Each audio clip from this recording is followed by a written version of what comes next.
Well, welcome. Thanks again. Now the room is full again, but that makes sense. It's Barolo and Barbaresco.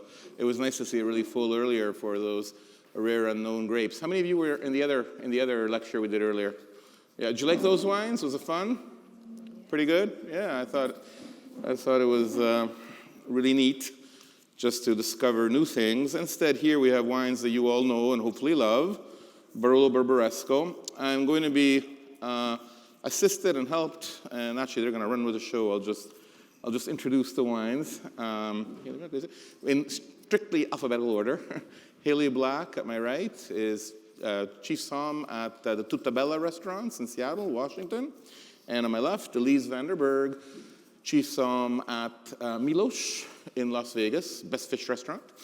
And they're Italian Vinili International Academy ambassadors. And for those of you who weren't then here earlier this morning, Steve explained a little bit what that is all about. We organized this certification course on Italian grapes and wines the week before Vin Italy. We'll start doing it also in the States to make it easier for some of you to attend. But for now, we're doing it right before Vin Italy. It makes it easy because people come to Vin Italy anyways, and they tack on an extra 4.5 days to do the course.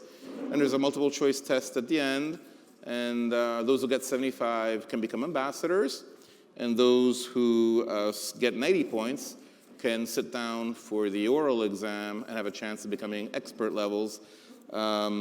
The oral exam consists in recognizing or talking through six glasses that are blind tasted. And it's a lot of fun. We make a lot of new friends.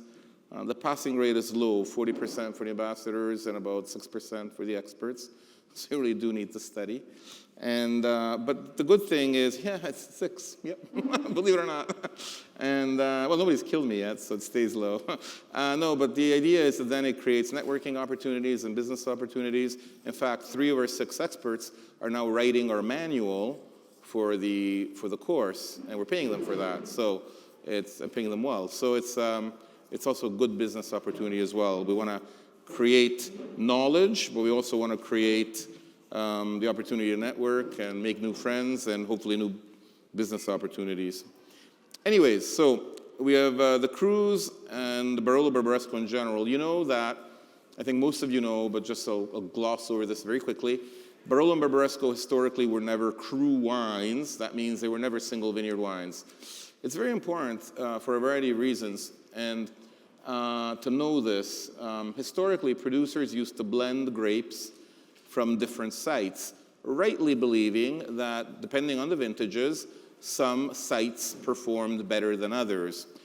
Crus, or single vineyard wines, only became produced for the first time in 1961, mainly via Vietti, Alfredo Currado, the owner then, and Beppe Colla. And they became a bit more common in the late 60s, and they really had their boom in the 1980s. The fact is that Barolo and Barbaresco are areas that are characterized by highly varying soils and microclimates. And it's a cool area of Italy, of course, because it's Piedmont. I mean, we had the Winter Olympics in Turin. There's a reason for that. So clearly, they are vintage-sensitive wines. So it makes sense in some vintages that are particularly difficult to be able to blend the grapes and make possibly a better wine. With the craze for the single vineyards in the 1980s, everybody started making a single vineyard wine, and often from lesser sites. And yet, because everybody wanted a single vineyard wine, everybody started to think that the single vineyard wine was always the best, the cat's meow. It got so out of hand that there were make-believe names created, you know. Some producers had a Vigna something that literally didn't exist. So all that started getting out of hand, and so in 2011, the official list of the Crus was launched, what they call MEGAs, MGAs, and that stands for Menzione Geografica Aggiuntiva, the adjunct geographic mention. It's just the name of a cru. And these have been codified, for example, as 166 for Barolo. And the thing is that you need to understand that as typical in Italy, it's never a matter of being too precise, because you have to allow a little creativity. And so even though we talk about them as Crus and single vineyards, they really aren't all single vineyards. Some of them are districts. In other words, they're very large areas made up of many different Crus, many different vineyards, and we'll see an example of that here later. Again, though, I really want to stress that a Barolo or a Barbaresco that does not carry a single vineyard name does not necessarily have to be an inferior wine. Unfortunately, it's gotten to be that way. So often people refer to these wines as entry-level wines or base Barolo, and that's really horrible, right? Because it's instead a very great wine, and it, makes you shudder to think of a base Barolo. And then there are some producers who really have never made cru wines and have always made blends. Yeah. So for example, Bartolo Mascarello is one of, Barolo's arguably 5 best wine producers, and he and then she, his daughter Maria Teresa, have never made a cru wine. They blend 5. So that's an example of a non-cru wine that is actually one of the very best Barolos that you'll ever be able to taste. So don't get caught up in the idea that a cru wine necessarily has to be best. The cru wine is, although there are some very great crus that can stand up on their own,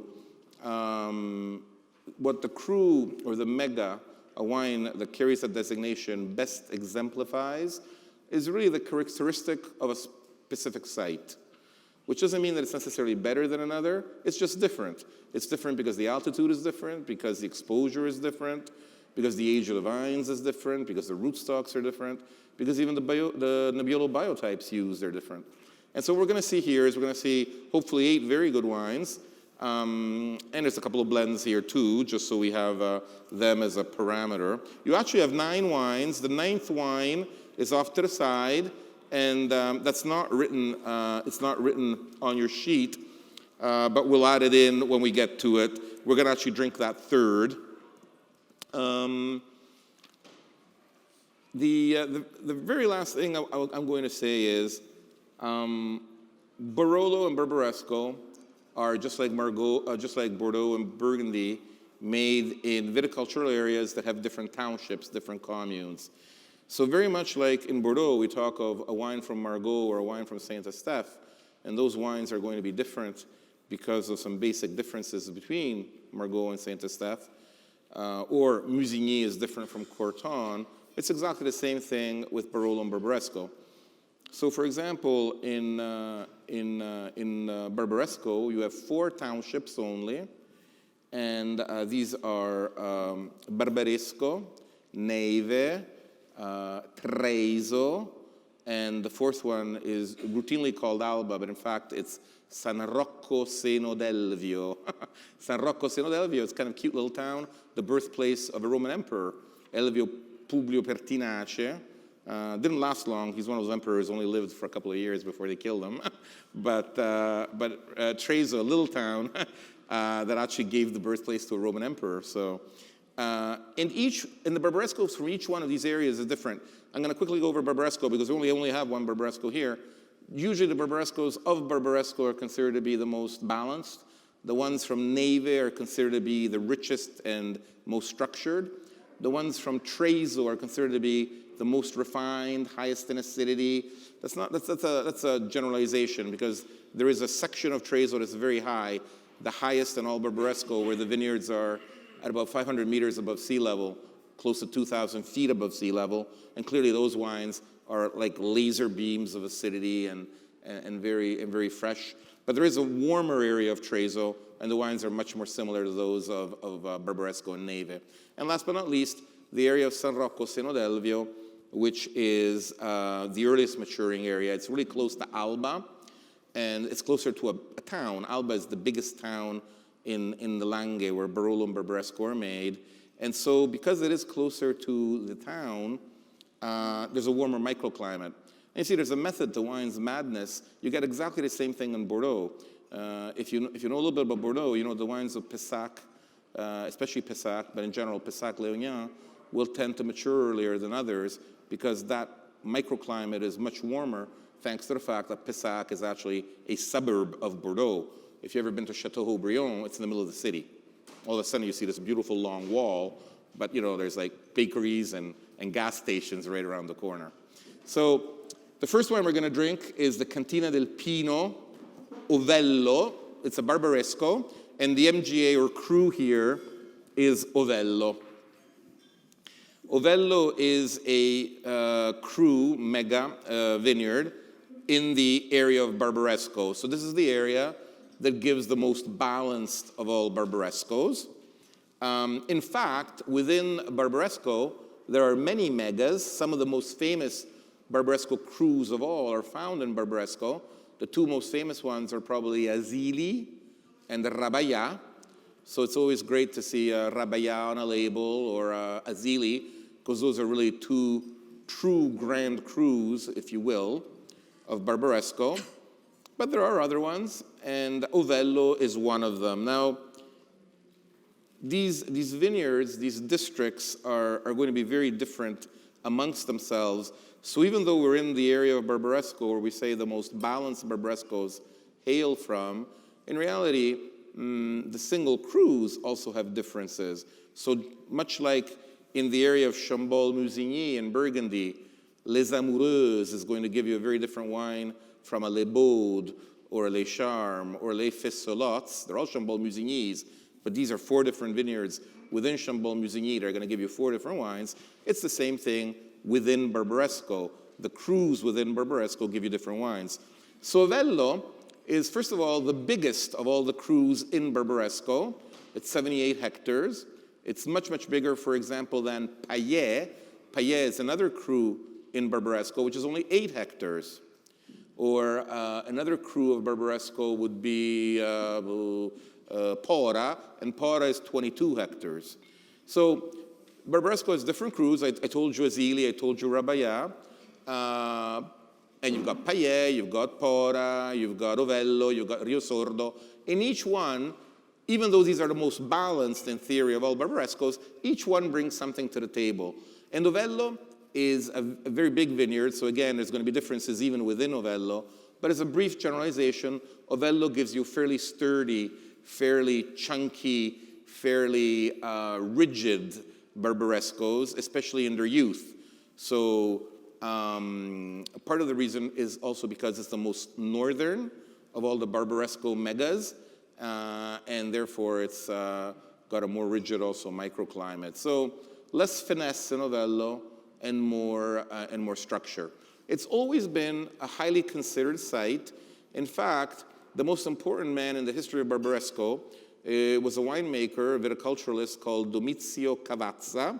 He was the head of the Royal School of Enology in Barbaresco, and he bought his estate in Ovello. So that tells you how highly he thought of this site, because he really could have bought his estate anywhere, and he chose to build it in Ovello. Now, Cavazza lived at the beginning of the 20th century, right? And back then, the megas weren't around, so the wine was just called Barbaresco. Today, it's called Ovello. And this wine in particular is made by Cantina del Pino. It's one of the estates in Barbaresco. It's owned by a fellow called Renato Vacca, and it was Renato's great-grandfather who bought the estate from the heirs of Cavazza when he died. So Cantina del Pino is actually an historic estate that's been around for a very, very long time. Any thoughts? Elise, you want to say anything about the wine? Do you like it? Do you not like it? I do like it. You know, it has great balance and structure to it, but it's also lighter and a little bit more elegant. I attended a seminar that Aldo Vacca from Produttori del Barbaresco gave last week in Las Vegas. Who's a relative of Renato Vacca. And I was thinking about that too, and he told us a lot about the history of Barbaresco as well. But he said that in a blind tasting, you can really pick out the differences between Barbaresco and Barolo, mostly in the mid-palate. And so this wine has structure, it has elegance, and it has finesse, but just a little bit softer on the mid-palate, just a little bit more approachable, earlier or younger. If you notice the color, I said this earlier in the day, and I'll say it again now. I say it all the time. It's so important. You look at the color of these wines, you notice they're basically bright red, pale ruby red, bright red, dark red, deep red, but they're red, right? And they often have a garnet tinge to them, orangey hue, if you will. Clearly, it does not mean that they're prematurely old. It does not mean that they're not going to be able to age. You all know that Barolo and Barbaresco have an ability to age like the greatest wines in the world. If you were to find a good, well-kept bottle of Barbaresco from 1961 or 1967, it would still be very good today. 1971, 1978, 1982, 1985, 89, 90, they're all very great vintages, and they're all still very good today. So even though they have this lightish red color, Nebbiolo allows wines to age extremely well. The reason why the color is so light is basically because Nebbiolo does not have the pigments in its skins to give you a very dark, deep color. You know that all red wines are born white. Cabernet Sauvignon, Merlot, Pinot Noir, Barolo. These wines are all initially white. They become red because the producer leaves the wine, the must, the grape juice, in contact with the skins. And by leaving the grape's skins in contact with the juice, the color leaches out and you get coloration. Now, all grape varieties have 5 basic pigments or anthocyanins, and Nebbiolo is especially rich in 2 that are called pionin and cyanin that easily oxidize. First of all, they're not that dark to begin with, so they're not going to give you a dark color. And then they oxidize, they break down easily, and they give you this orangey hue. So it's genetically normal and typical and characteristic of Nebbiolo wines to be this color. If you get a blue-black Nebbiolo wine that's supposedly 100%, they're ripping you off, right? Because it's not possible. The exact same thing is true of Sangiovese. Now, it's a lot more complicated than that because these anthocyanins actually don't live just in a free form. They also live in a conjugated form. And again, the conjugated form, the bound form, those are more stable. So the color is darker and stays darker for a longer period of time. Again, Nebbiolo is low on the bound stuff. So for example, Sangiovese is even lower. Like Sangiovese is less than 1% bound stuff. Cabernet Sauvignon and Merlot have like 35 or 40% of their pigments are bound. And that's why Cabernet Sauvignon and Merlot wines are very, very dark. They are inky blue-black at times, and that's totally normal. It's not that one is better than the other. That's the way it is, because that's what the genetics of the grape allows to happen. Okay, so that was the Barbaresco. It's a very good Barbaresco. It's very simple, very straightforward. I don't think Ovello gives the most complex wines in the world, but certainly I'd love to drink that tonight and tomorrow. The next 2 wines we're going to drink are going to be wines number 2 and wines number 9. And they're both from the same producer. Marrone is the name of the producer. This is an estate in La Morra, at the commune of La Morra in Barolo. And the first one is a blend called Piquemay, and you have it there on your sheet, number 2. The number 9 wine is exactly the same estate. It is a Barolo. They're going to be all Barolos from now on. And Barolo, it's a Bussia, B-U-S-S-I-A. Chiamate? Also 2013, Bussia, B-U-S-S-I-A. And that is a Crus. Now, I'm going to say quickly 2 things, and then I'm going to let the producer speak, because here we're lucky again. We have the producer with us, who's in New York, and Serena Marrone, one of the 3 daughters of Giampiero Marrone, who now run the estate, is with us. Piquemay is made from a blend of grapes, while Bussia is a Crus in Monforte. So, we talked about the 4 townships of Barbaresco. Barolo also has its townships, and there are 11. So just like Margaux and Saint-Eustache and Saint-Julien are famous in Bordeaux, so and Corton and Volnay and Chambol and Gevrey are famous in Burgundy. Same thing in Barolo. We have the wines of La Morra, we have the wines of Barolo, we have the wines of Serralunga, we have the wines of Monforte, and there's 11 of them. The 5 you really need to know, which are the most important, you should know all of them really, are La Morra, Barolo, Serralunga, Monforte, and Castiglione Falletto.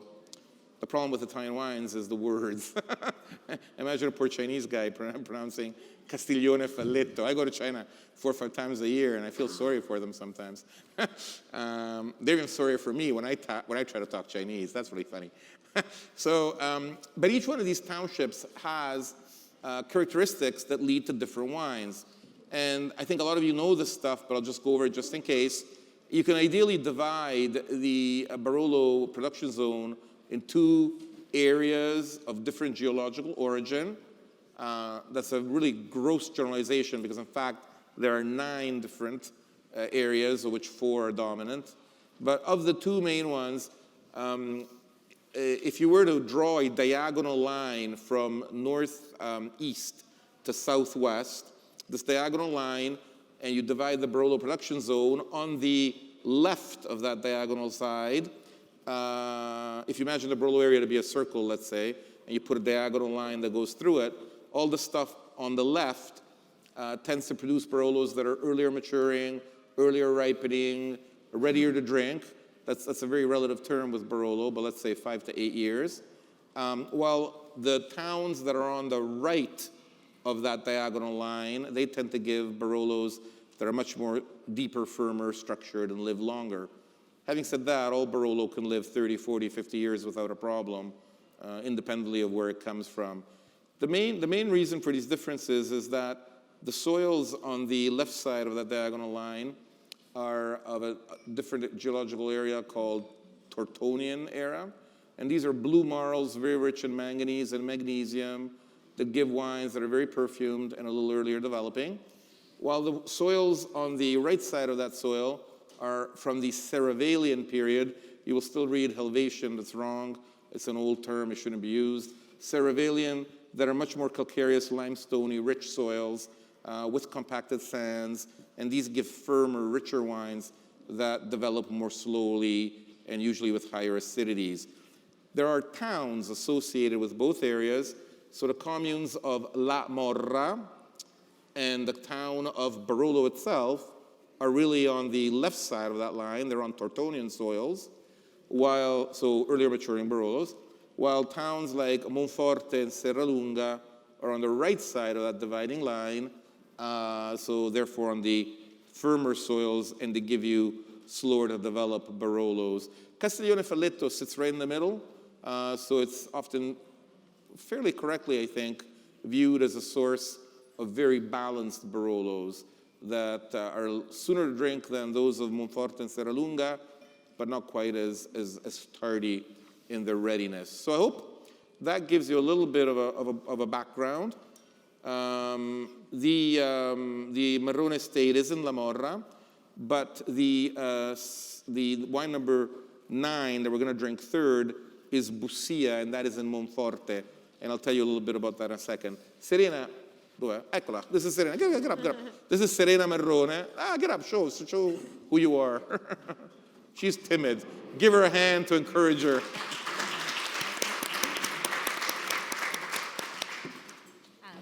First of all, thank you to Ian and VINO Italy International Academy to be here today to taste our wines. I'm Serena Marrone, and my family has been producing wine for 4 generations, and our last generation is a female generation because we are 3 sisters that we follow the tradition of the family.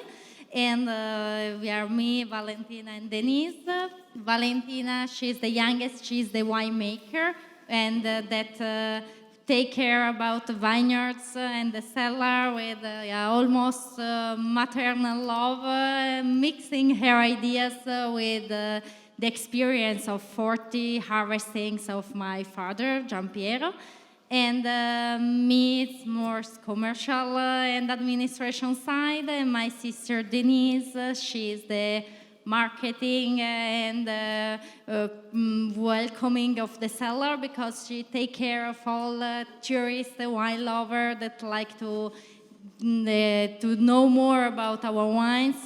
We, in fact, thanks for the position of our cellar, we are in La Mora in Annunziata district, and from the top of our terrace is possible to see all the Barolo area of production, almost 11 castles. And Serena, aspetta un attimo. So go ahead and taste wine number 2 and wine number 9. You've already tasted them? If you notice, they're similar, yet they're different. And where they're especially different is in the tannic structure. If number 9 really has a much bigger tannic structure and a much more mouth-puckering sort of feel on the finish. Now, that is Bussia, which is from Monforte. It's and from Monforte, Pugnane. Sì, Pugnane. But in the Monforte area, they tend to give much bigger wines. So that sort of makes sense, right? There's a method to the madness. The only thing is that Bussia is the single biggest cru in all of Barolo. So a little bit like Ovello is the biggest mega in the township of Barbaresco. Bussia is by far the biggest in Barolo. So when we say that not all the megas, not all the crus are in fact single vineyards, Bussia is really the best example of that because it's 300 hectares. It's really huge. So there's a ton of different vineyards in there, and Serena is going to tell us about her section. I always say that I live in Rome, Italy, and I'm thinking of planting a little bit of Nebbiolo in front of my house, and I'm going to call it Bussia too, because... No, in fact, the wine number 2 is the Piquemay, and is our historical blend. As Ian told, my grandfather produced only blend, not the single vineyard, and he decided to vinify together the wine from La Mora in Ciocchini area that is more floral, light soil, because it's from Tortonian area, and with our vineyards in Monforte d'Alba to give some more complexity and to have the balance that allows even every year changing a little bit the percentage of the grapes from the 2 vineyards to have the continuity in this wine. And the grandfather decided to give a strange name to this wine that is an old dialect, Piedmontese dialect word, Piquemay, that literally means più che meglio, so beyond the best, because when in the cellar he tasted wines and he chose their really special cask, and in the vineyard they choose during the harvesting choose just the best grape to produce this selection. And in the last years, we started to produce even the single cru, as there was we are lucky the last vintages, the harvest time allows to have much more continuity in the quality in vintages compared to the past years. And we decided to vinify single vineyard, Pugnane Hill, that is an area almost of 9 hectares, where that is an historical cru even before the first classification. In fact, before the 4 years ago, when there was the enlarging of the Bussia area, was a cru separately from Bussia. And in this area, there are really nice marl with the tuff and give a really drying soil that allows to have a good concentration, but is not too high in level, so it has a really nice southwest exposition that allows to have tannins that are ripening since from the beginning. It has a great potential, but it started to have a good balance. 2013, we need to consider that is, I think, a really complex vintage compared to the 2012. Was wet in the springtime and not too hot all the year long, and allows to preserve a good freshness, and is a wine, I think, for long aging. Mm-hmm. Thank you, Serena. Grazie, Serena. Thank you much. Thank you. Now, if you have any questions for her, she'll stay with us, I'm sure. So the bottom line is, the Pugnane from which this Bussia is made used to be a cru by itself once. So if you find bottles from the 1970s or 80s, you will see Pugnane on the labels. Now it's become part of Bussia because They just decided to make Busia so big and all-encompassing. I'm not sure that was such a great idea, frankly, but in fact, Busia will give you wildly different wines, even though they're within the Monforte township. Because it's in Monforte and because of the way the soils are, the wines will always have a tannic backbone, and you can tell that this one has it compared to the wine from La Morra #2, which is sweeter and softer. But even within Monforte, there's very big differences. And Busia has a higher proportion also of sand, and it gives you more lacy, more dainty, more delicate wines. They're still massive in structure, as you can tell when you taste this one, but there's a gracefulness and a refinement, which is totally different, for example, from other Monforte Crus or megas, such as, for example, Ginestra. You're going to come across lots of Ginestra Barolos, and Ginestra is a much more clay-rich site, and the wines tend to be bigger and fatter and richer. So even within Monforte, there's going to be differences, much like there are within Margaux and within Pauillac, and like I said earlier, within Chambol-Musigny. But I think you can tell that this Busia has a certain element of gracefulness and delicacy to it, especially in entry, and that is because Busia gives the most refined and the elegant of all Monforte wines. So again, there is a method to this madness. We're going to go on to wines number 3 and 4. We're going to do them together too because they're from the same producer.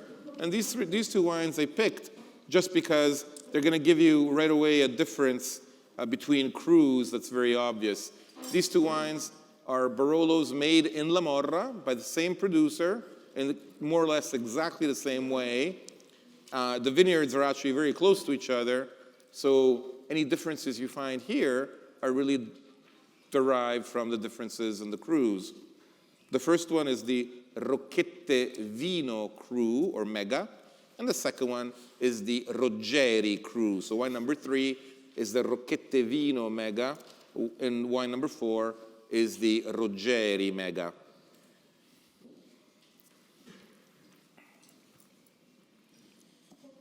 And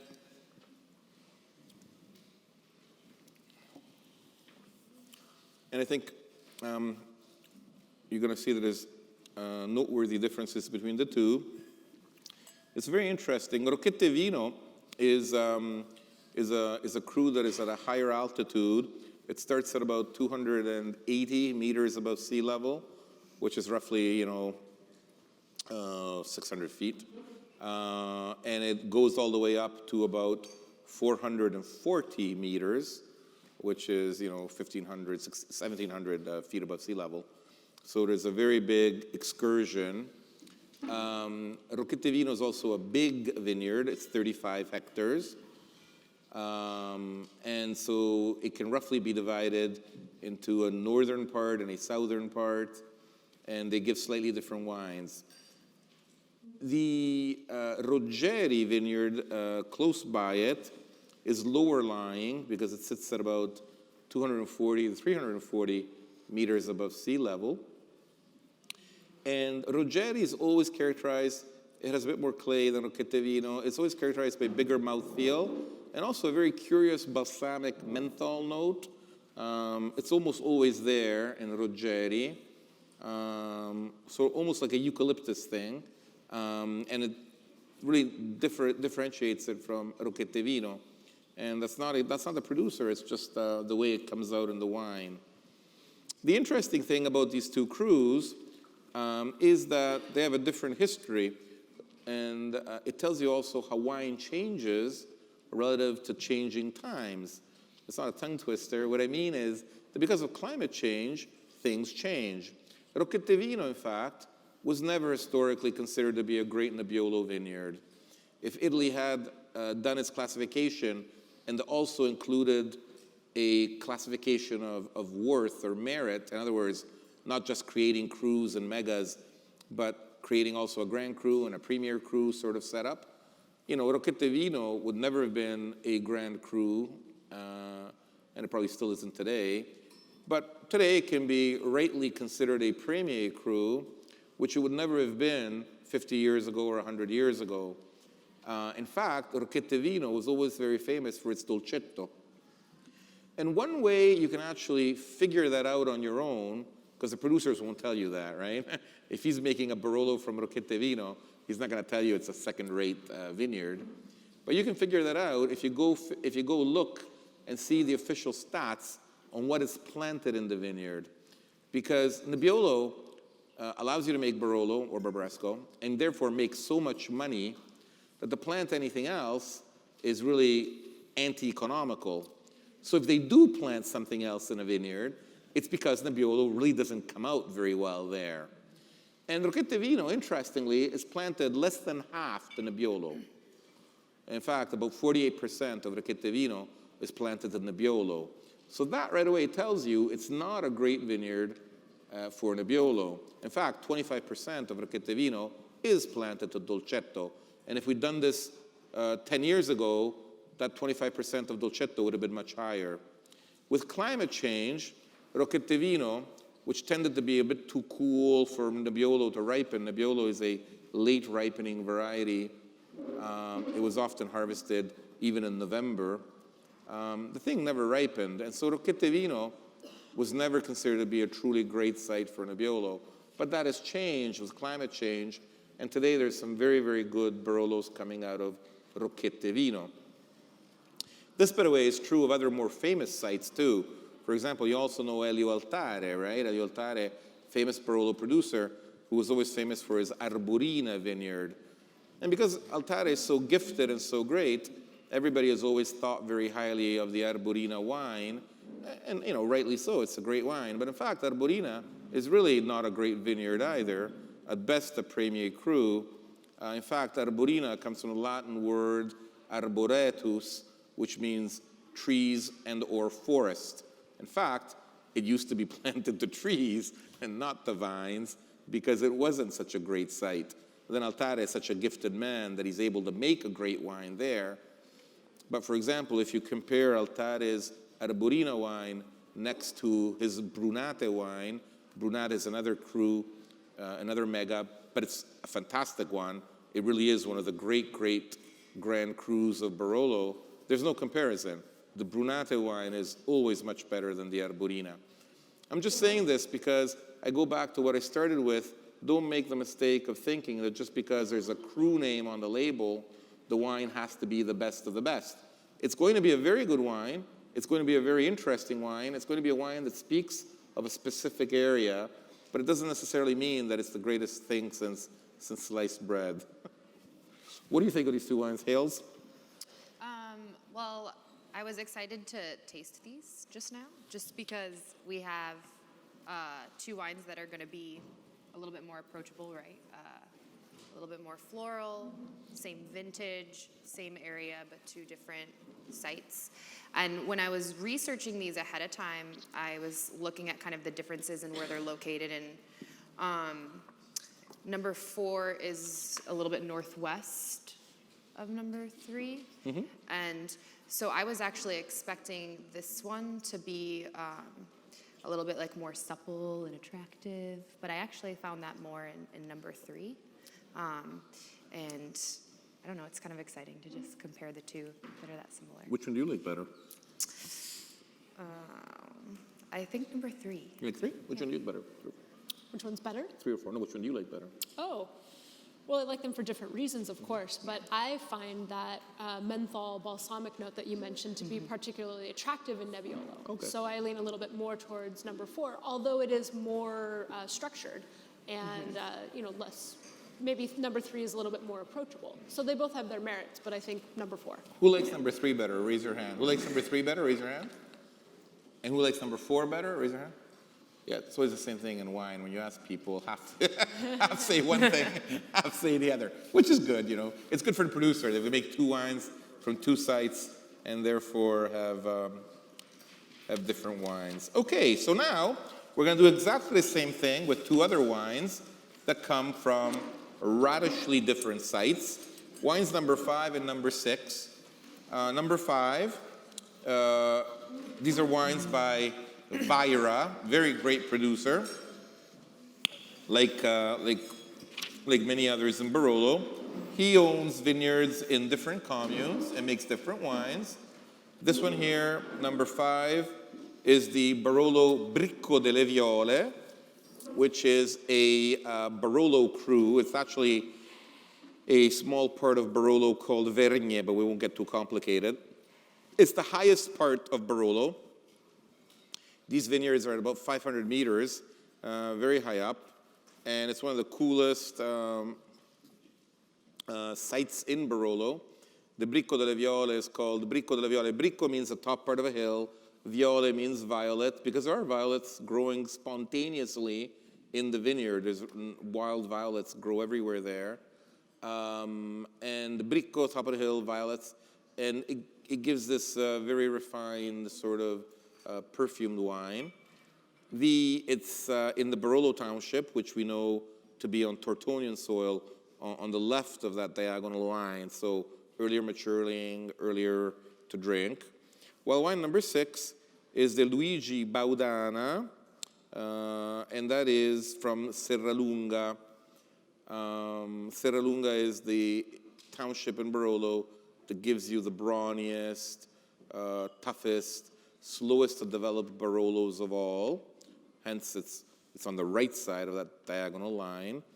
The Baudana estate was owned by Luigi and Fiorina Baudana, and about 10 years ago, they let Vairas take over because they were getting on in age. They didn't have anybody to follow in their footsteps. So the Baudana vineyards, the Luigi Baudana vineyards, that's the name of the estate, are now farmed by Vaira. And there is a cru called Baudana as well, which is the name also of the family. And so now you have a chance to see 2 wines that are made more or less in the same way.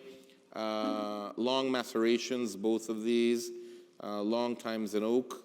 But the differences are going to be mainly due to the terroir they come from.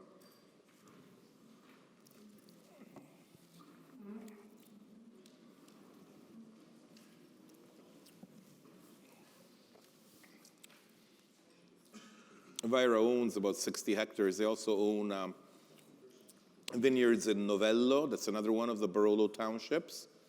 And they make some very good wines there as well. Elise, what do you think of these 2 wines? Is there one you like? Is there one that... Is it true that one is coming from a firmer site or not really? You can't tell. I can definitely tell the differences here. And to me, the Vaira wines always stand out, and especially the Bricco delle Viole, for its perfumed aromatics, for the floral qualities. I get a lot of roses, and I think that you can smell the violets on here. I read on the Vaira website that they said that it was called Bricco delle Viole because violets were the first to ripen back in ancient times, and that's when it was referred to. And I think that there is something very special about this particular vineyard site, and it always stands out to me in a tasting as just being more elegant, more aromatic, more floral, a little bit more lifted aromatics, but also there's a lot of structure as well, and some complex fruit too. And I also read on the website that this was first bottled separately all the way back in 1975, although the labels that were, of the wines that were imported into the United States didn't reflect that until later. So all the way back in 1975, the Vairas noticed, this is a very different particular plot, the Bricco delle Viole. So to contrast that with the Luigi Baudana, I think you definitely get the differences in the soil, the Cerevalian soil here, and this is a more structured, bigger, full-bodied wine. And I think that you can definitely see the differences between these 2 wines. Yeah, I think also on the nose, the Serralunga wine's a little bit deeper and darker and less expressive, The Bricco delle Viole is a bit more floral and a bit fruitier immediately.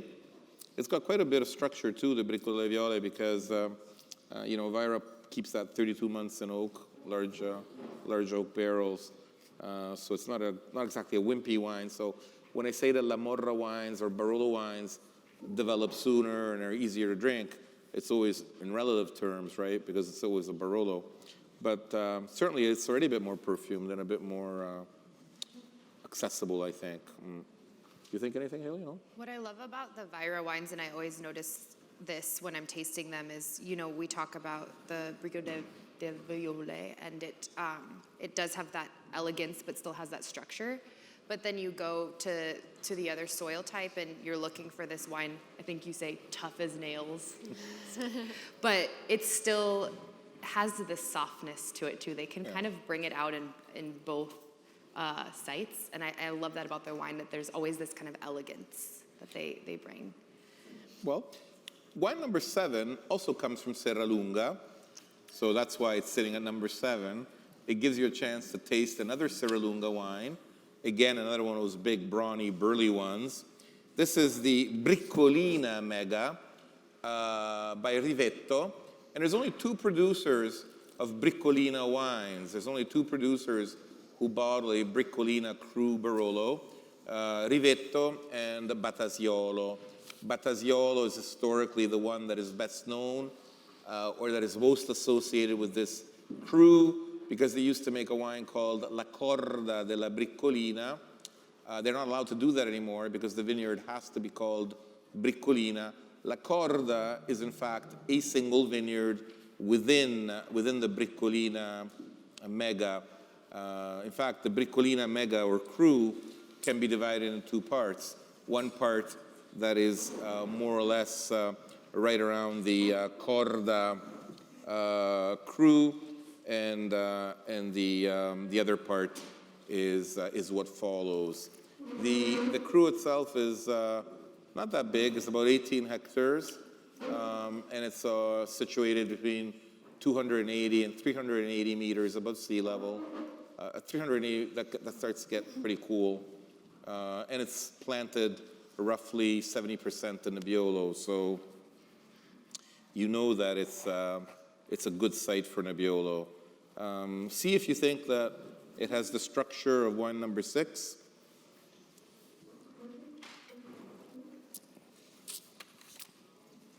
You really... Oh, I was just going to say, I was just reading on Enrico Rivetto's blog today. Okay. And he just posted something about the way that he makes this wine that I think is different from the ways that Barolo has been made in the past, or the way that some producers are still making it. He said that before 1980, winemakers used to do 2 to 3 months of maceration on the skins, and it used to produce some wines with some really bitter tannins. So what they do at Rivetto that's different, he still does a long maceration, but they take the seeds out. And I think that you really notice that in this wine, because it does have tannins, it does have structure because of the long maceration, but it doesn't have maybe the bitterness that the Barolos pre-1980 might have had to that. So I thought that was a really interesting point about this wine.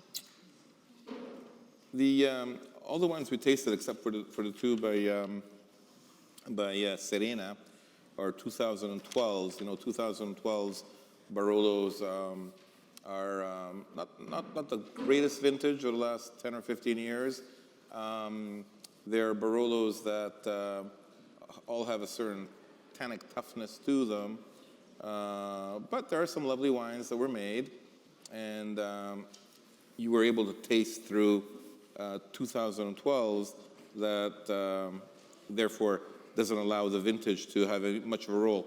2012 had a very cold winter, a very rainy spring, and a fairly hot summer. So it's characterized to be not a hot vintage, but certainly not a cool one. 2011, which is the last wine, is another similarly hot vintage. The wines generally are more successful in Barbaresco than they are in Barolo in 2011. That, by the way, is also true in 2014. Barbaresco is wildly more successful in 2014 than Barolo. In fact, a lot of Barolo producers made their wines with Barbaresco grapes. You're not allowed to say that, but even though there's not usually that much of a vintage variation between the 2, there is. 2011 is the wine by Marchesi di Barolo, and it is a Sarmassa. Sarmassa is considered to be one of the 2-3 best crus of Barolo, the Barolo township, The most famous vineyard in all of Barolo is one in the Barolo township called Canubi. It's an historically great site. It really is a Grand Cru. It's so great that in a country such as Italy that never really believed in cru labeling, it actually was used already back in the 18th century.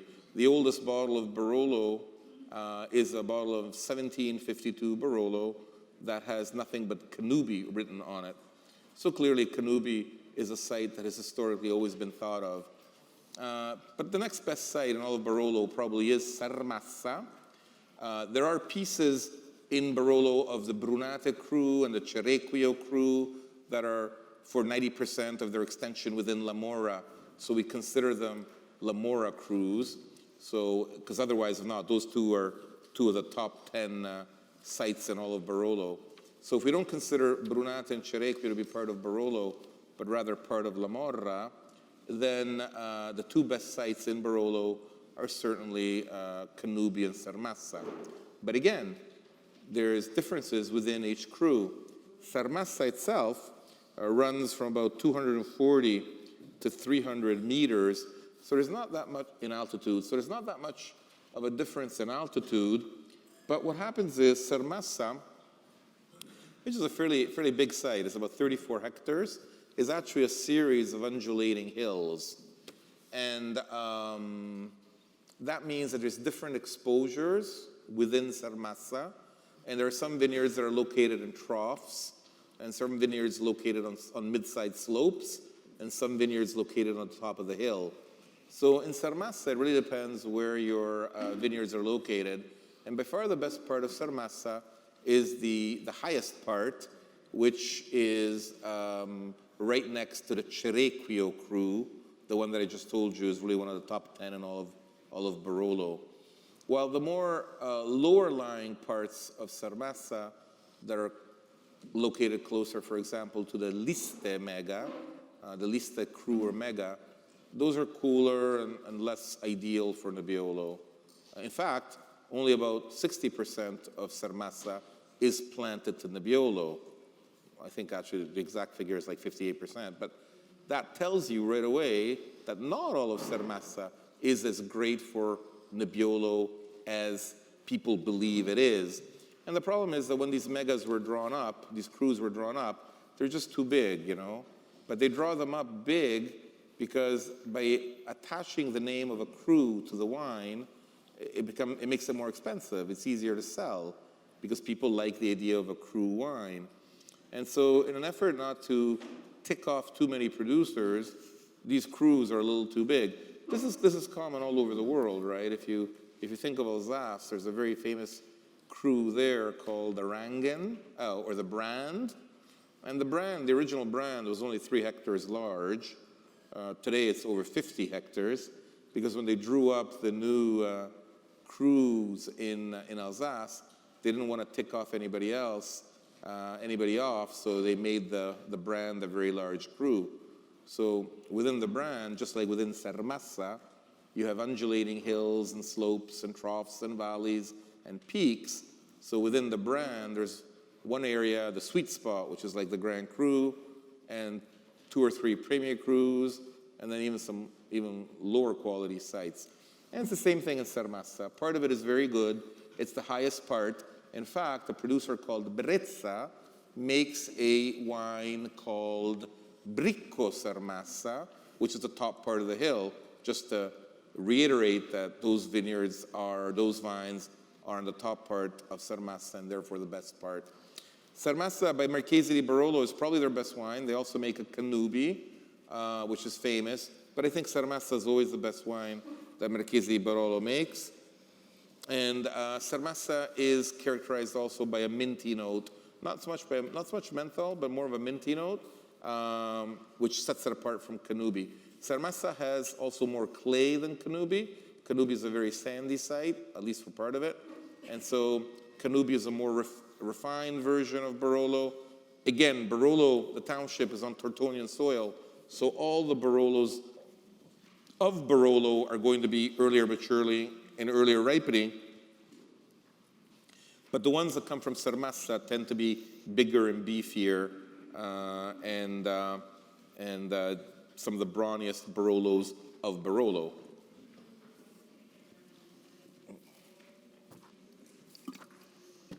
And in fact, it's pretty mouth-filling. It has sweeter tannins than some of the Monforte and Serralunga wines, which goes along with what Barolo is all about. But it's no wimp in itself. What do you think? Do you like it? Not like it? I do. So? Beautiful. Yeah, I think it's a Yeah, very it's a good one. delicious wine. Good structure and good concentration. Yeah, it's a nice, very nice balance. Yeah. It doesn't finish particularly tannic. It doesn't finish particularly bitter. And so, well, I hope that gives you a sort of idea of what Barolo and Barbaresco, to an extent, can give. I hope you found that these wines were different, especially the ones made by the same producer. I tried to pick wines that were essentially made more or less the same way, and I tried to get you wines of the same vintages, at least from the same producers, so you could compare the 2012s of one producer or the 2013s of one producer, such as in the case of Sirena. Is there one that you guys liked? Is there one that you liked in particular? Is there one that you really liked? Which one? Number 8? Why'd you like number 8?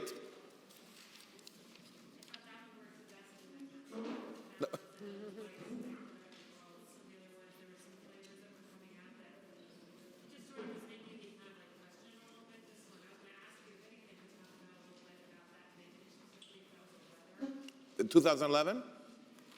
Number 8, yeah. 2011 is a warm vintage, so riper grapes, bigger structures, bigger flesh, a bit sweeter fruit, riper fruit. And yes, it's a more balanced vintage than 2012. So it's a better vintage than 2012, for sure. 2013 is going to be a very good vintage, so look out for that one. And like I say, in 2014, maybe Barbaresco more than Barolo. Yeah. So let's do this. I always like to do this because it gives me an idea of what your tastes are like, and it helps me then organize more tastings in the future. If you had to pick 3 wines of the 9 you've tasted, let's see which ones you like. It's always interesting to do this. So think of all 9 wines, and you can pick 3 times. Let's see which one of these wines rocks. All right. You got 3 choices, okay? Who likes number 1?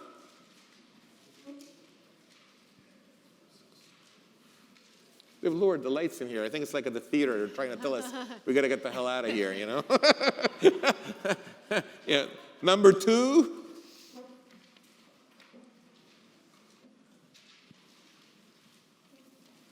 Okay. Number 9 that we drank as a 3rd wine. Ready to vote. Okay. And number 3. 1, 2, 3. That's the Rocchette Vino. 1, 2, 3, 4, 5, 6, 7, 8, 9, 10, 11, 12, 13, 14. Okay. Number 4. That's the Ruggeri. 1, 2, 3, 4, 5, 6, 7, 8, 9, 10, 11, 12, 13, 14, 15. That's always a crowd pleaser. Number 5, which I can't see here, that is, number 5 is the, Bricco de Viole, sorry. 1, 2, 3, 4, 5, 6, 7, 8, 9, 10, 11, 12, 13, 14, 17, 18, 19, around 19. And we'll say 20. Okay, thank you. Number 6, the Baudana. Woohoo! 1, 2, 3, 4, 5, 6, 7, 8, 9, 10, 11, 12, 13, 14, 15, 16, 17, 18, 19, 20. Whoa, 31, 32. Look at that. Number 7. 1, 2, 3, 4, 5, 6, 7, 8, 9, 10, 11, 12, 13. Okay. And number 8, the last one. 1, 2, 3, 4, 5, 6, 7, 8, 9, 10, 11, 12, 13, 14, 17, 18, 19, 20, 21, 22, 23, 24, 25, 26. All right, that's pretty good. So actually, we have 2 wines that did more or less tied for bronze, number 3 and number 5. You have number 8, which is the second favorite wine, and you have number 6, which is the most favorite. But that's interesting because, 6 is a Serralunga wine, 8 is the Sarmassa, but it's the most Serralunga-ish of all those wines in Barolo. And the other 2 you liked are a brawny Barbaresco, the Ovello. Oh, no, the 3, no, that's 3. Rocchette Vino, and number 5, the Bricco delle Viole. Well, you know, it's interesting because you pretty well picked the best Crus. Even though we don't have a classification, you pretty well picked what are historically considered the best sites here, like Bricco delle Viole, a very famous Barolo, and you seem to really like that one. And you picked the Sermassa, which is generally considered to be one of the best in Barolo. So hey, congratulations. You passed the test. Very good.